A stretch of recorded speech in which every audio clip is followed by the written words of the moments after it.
Dans cette vidéo, je vous dévoilerai le tour de magie de Jyoti Supernatural et son numéro de boule de cristal. Voici le déroulement. L'artiste débute le tour, jonglant avec des boules de verre et en équilibrant une sur sa tête tout en récitant un sort. Soudain, possédé par un démon, ses yeux deviennent blancs en une seconde. Il prend ensuite une petite balle métallique et la fait léviter magiquement dans les airs. Il passe même ses doigts autour pour prouver que rien n'y est attaché, visible sous tous les angles.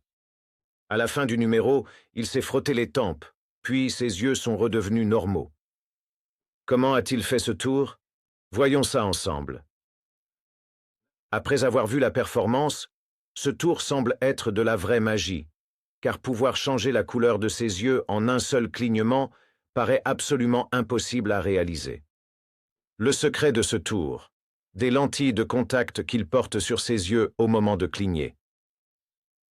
Les lentilles de contact qu'il porte sont aisément accessibles sur les plateformes en ligne utilisées par les cosplayers pour leur déguisement.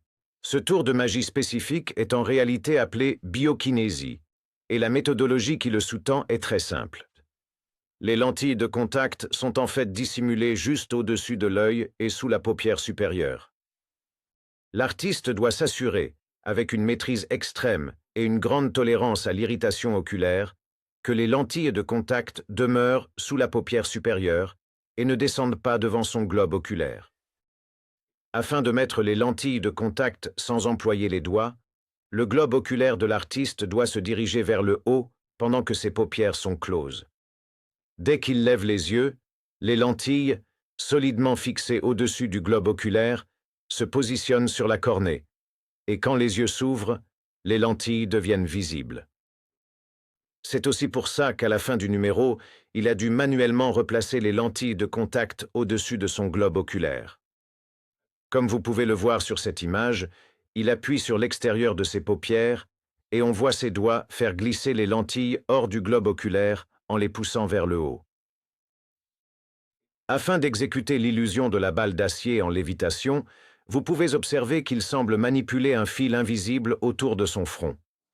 Dès qu'il met la balle en rotation, la distance entre son front et la balle demeure constante et la balle ne se déplace que lorsque son front se meut. Le fil s'enroule autour de son pouce, puis se relie à la balle d'acier à cet instant précis. Vous vous demandez peut-être comment l'artiste a pu passer ses doigts autour de la balle en lévitation. Si un tel fil invisible était connecté à la balle d'acier, il lui aurait été impossible de bouger son doigt juste au-dessus de la balle. En réalité, il ne bouge pas ses doigts au-dessus de la balle. En fait, il déplace ses doigts en diagonale autour de la boule, et ce mouvement effectué autour de la boule à ce moment précis est assez évident.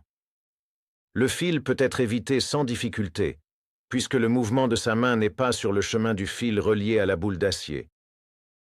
Derrière ce masque, seule la vérité demeure. On se retrouve bientôt.